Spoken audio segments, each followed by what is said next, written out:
Film की शुरुआत हमें जंगल से दिखाई जाती है, जहां हम कुछ लोगों को बातचीत करते हुए सुनते हैं और साथ ही हम देख पाते हैं कि उनके हाथ एक नेकलेस लगता है, जिसे लेकर जैसे ही वो लोग थोड़ा आगे बढ़ते हैं तो कुछ समय बाद हम धरती के नीचे से कुछ चीज को निकलता हुआ देखते हैं, जो और कोई नहीं बल्कि एक इंसान है जिसकी बॉडी ऑलमोस्ट सड़ी हुई है और साथ ही वो बस चलता जा रहा है। और कुछ समय आगे बढ़ने पर उसकी नजर एक सड़े हुए जानवर पर पड़ती है और साथ ही हम पास ही में लगे कुछ कैमरास को देख पाते हैं, जिससे हमें ये समझ आता है कि इस जगह के आसपास कोई न कोई रहता होगा। और हॉर्न की आवाज सुन वो शख्स उस घर की तरफ बढ़ता है, जिस घर के पास हम दो लोगों को बहस करता हुआ देख सकते हैं और साथ ही उस शख्स को हम उन लोगों की तरफ बढ़ता हुआ भी देख सकते हैं। लेकिन एक शख्स गाड़ी लेकर वहाँ से निकल जाता है और दूसरा बंदूक लेकर जंगल की तरफ बढ़ता है। जो जंगल की तरफ बढ़े उससे पहले ही हम देख पाते हैं कि वो शख्स उस शख्स के घर के अंदर चले जाता है और घर के अंदर पहुंचते ही उसकी नजर सामने रखे हुए एक नेकलेस पर पड़ती है, जिसके बाद हम पीछे से कुछ साउंड्स को सुन पाते हैं जो हमें ये बता रहे हैं कि वो शख्स उसी नेकलेस की तलाश में आया है, जिसे उसे उसके पेरेंट्स ने दिया था हमेशा अपने साथ रखने के लिए। यानी कि जैसे ही उस शख्स के पास से वो नेकलेस गायब हुआ, उस शख्स को मजबूरन या फिर उसे उस जगह से उठना पड़ा और अब वो उसी नेकलेस की तलाश में आगे बढ़ चला है। जिसके बाद बड़े फिर से सीन की तरफ, जहाँ हम देख पाते हैं कि उस शख्स की नजर एक नेकलेस पर पड़ी थी, जिसे वो उठाए उससे पहले ही उस घर का ओनर वहाँ आ जाता है, जो उस शख्स को देख काफी ही हैरान है। और छीना झपटी में हम देख पाते हैं कि वो शख्स उस घर के ओनर से बंदूक को छीन लेता है, जिस डर के कारण वो घर का ओनर जंगल की तरफ दौड़ना शुरू करता है। और बात करें उस शख्स की तो वो भी उसके पीछे धीरे धीरे बढ़ रहा है, पर अनफॉर्चुनेटली हम देख पाते हैं कि उस घर के ओनर का पैर उसी के लगाए हुए ट्रैप में फंस जाता है, जिस वजह से वो उस शख्स के हाथ लग जाता है और बड़ी बेदर्दी से वो शख्स उस घर के ओनर को मार उसी के घर के अंदर चले जाता है और फिर से उसी लॉकेट को उठा लेता है। लेकिन देखने से उसे पता चलता है कि वो लॉकेट उसका नहीं, जिस वजह से उसकी तलाश फिर से शुरू हो जाती है, जिसे तलाश करते हुए ऑलमोस्ट रात हो चुकी है। लेकिन फिर भी वो किलर चलता ही जा रहा है, जिसकी नजर अचानक एक कार पर पड़ती है, जिसे देखकर वो उन लोगों के पीछे लग जाता है।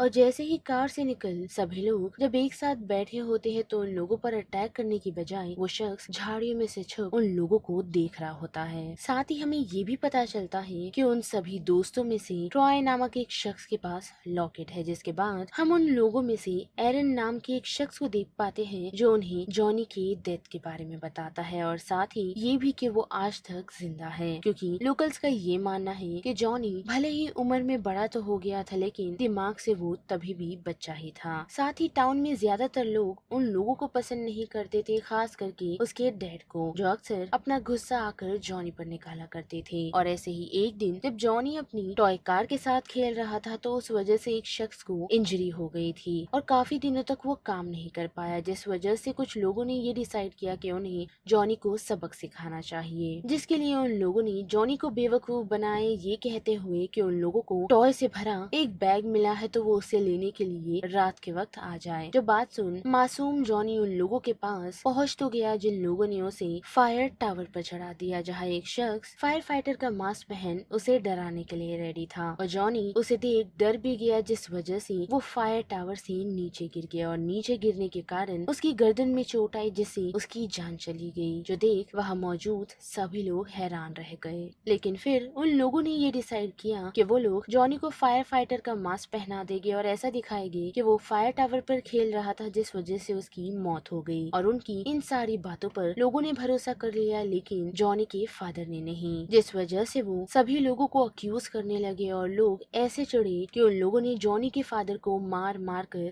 उनकी जान ले ली। जिन सारी बातों के बारे में पुलिस वालों तक को पता था, लेकिन उन लोगों ने भी अपना मुंह बंद रखा, जिससे हमें ये समझ आ जाता है कि वो शख्स जो उन लोगों का पीछा कर रहा है और जिसने सुबह उस हाउस ओनर को मारा था, वो और कोई नहीं बल्कि जॉनी ही है। साथ ही वो पहली बार नहीं उठा है, यानी कि वो इससे पहले भी उठ चुका है, जिस समय उसने उन सभी लोगों को खत्म कर दिया था जिसने उसे और उसके फादर को परेशान किया था। पर फिर किसी ने उसे सुलाने का डिसीजन लिया, वो भी उसकी मदर के लॉकेट को देकर। जो चीज फिर हुई थी, लेकिन काफी लोगों की हत्या करने के बाद फिर से जॉनी को उस लॉकेट के साथ सुला दिया गया, जो इस बार शायद फिर से होने वाला है, क्योंकि हमने देखा ही कि जॉनी के पास से उसका लॉकेट गायब हो चुका है। और अब जबकि कहानी खत्म हो गई है तो सभी लोग सोने का डिसाइड करते हैं, लेकिन रात के वक्त जैसा कि हर किलर मूवी में होता है तो ऐसा ही हम इस फिल्म में भी देख पाते हैं कि एरिन रात के वक्त अपने कैबिन से बाहर आ चुका है। और बात करें जॉनी की, जिसके हाथ एक नाइफ लग चुका है, वो भी ट्री कट करने वाली, जिसकी मदद से उसने एरिन की जान ले ली है, वो भी उसके धड़ से उसकी मुंडी को अलग कर। जिसके बाद जॉनी उसकी डेड बॉडी को लेकर पास ही के पार्क रेंजर ऑफिस पहुंचा, जहां से उसने कुछ हुक्स, एक्स और फायर फाइटर का मास्क लिया। और दूसरी सुबह हम देख पाते हैं कि जॉनी सीधा अरोरा और ब्रॉडी की तरफ आ पहुंचा है, जो दोनों ही लेक के करीब है। लेकिन अरोरा अपनी योगा प्रैक्टिस करने के लिए ब्रॉडी को स्विम अकेले करने छोड़ वहां से निकल जाती है, जो डिसीजन अरोरा का काफी ही गलत था और साथ ही ब्रॉडी का भी, क्योंकि हम देख पाते हैं कि जॉनी भी उसी लेक में स्विम करने के लिए उतर चला है और मौका देखते ही वो उसे डुबाकर उसकी जान ले लेता है। साथ ही कुछ समय बाद वो अरोरा के पास आ पहुंचता है, जो क्लिफ साइड पर खड़ी थी, वो भी अपनी योगा प्रैक्टिस करते हुए। जो डिसीजन और साथ ही लोकेशन उसने काफी ही गलत डिसाइड की थी, जिस वजह से उसे भागने का मौका नहीं मिल पाता और जॉनी ड्रैगिंग हुक की मदद से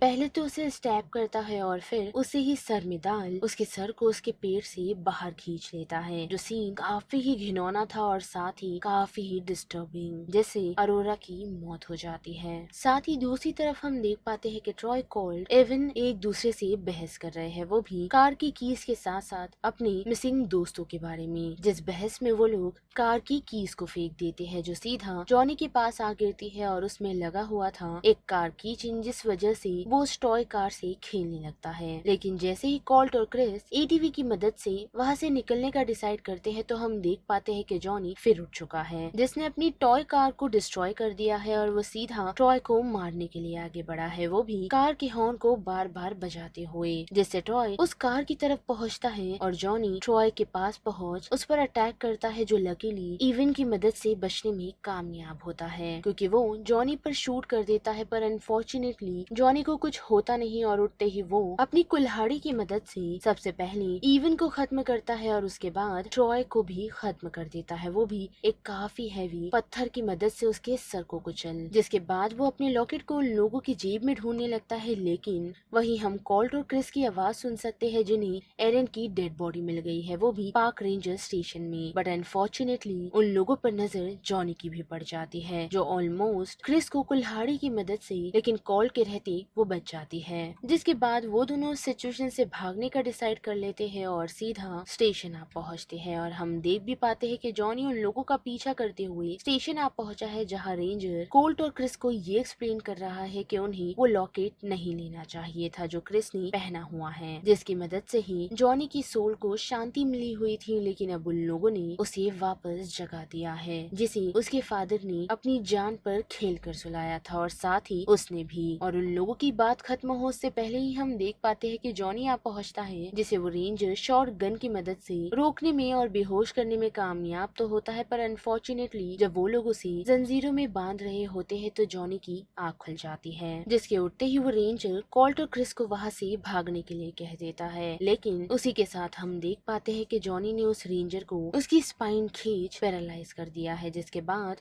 वो उसे लेकर कटिंग मशीन के पास पहुंचता है और धीरे धीरे कर उसके बॉडी के पार्ट्स को कट कर देता है और फाइनली फिर से निकल जाता है कॉल्ट और क्रिस की तरफ, जो उसे डिस्ट्रैक्ट करने का प्लान बना चुके हैं। लेकिन अनफॉर्चुनेटली कॉल्ट ऐसा नहीं कर पाता और जॉनी के ट्रैप में फंस जाता है, जहाँ जॉनी एक्स से मार मार उसकी बॉडी के टुकड़े कर रहा होता है, जिस वजह से क्रिस अपने गले से लॉकेट निकाल गैस कैन पर रख वहाँ से भागने का डिसाइड कर लेती है। पर अनफॉर्चुनेटली वो काफी दौड़ती है पर वुड से बाहर नहीं निकल पाती। पर आखिरकार अपने पैर को इंजर्ड करने के बाद वो पास ही के रोड पर पहुंचने में कामयाब होती है, जहां उसे एक लेडी ट्रक में पिक कर लेती है और रास्ते में ले जाते हुए वो उससे पूछती है कि क्या हुआ है, जिसके जवाब में क्रिस उसे यही कहती है कि कुछ नहीं, बस जानवर ने उस पर अटैक कर दिया। जो बात सुन वो लेडी उसे यही कहती है कि उसके भाई ने भी चोट लगने पर उसे यही बताया था कि उस पर एक बेर ने हमला कर दिया है। पर फिर भी क्रिस कुछ नहीं कहती और धीरे धीरे बेहोश होना शुरू हो जाती है, जिस वजह से लेडी की नजर उसके पैर पर पड़ती है और वो दवाई लगाने के लिए और साथ ही उसका खून रोकने के लिए अपनी ट्रक को रोक देती है, जो देख क्रिस की आँख खुल जाती है और वो उसे यहाँ रुकने से बार बार मना कर रही होती है। लेकिन वो लेडी उसकी बात नहीं सुनती, जिससे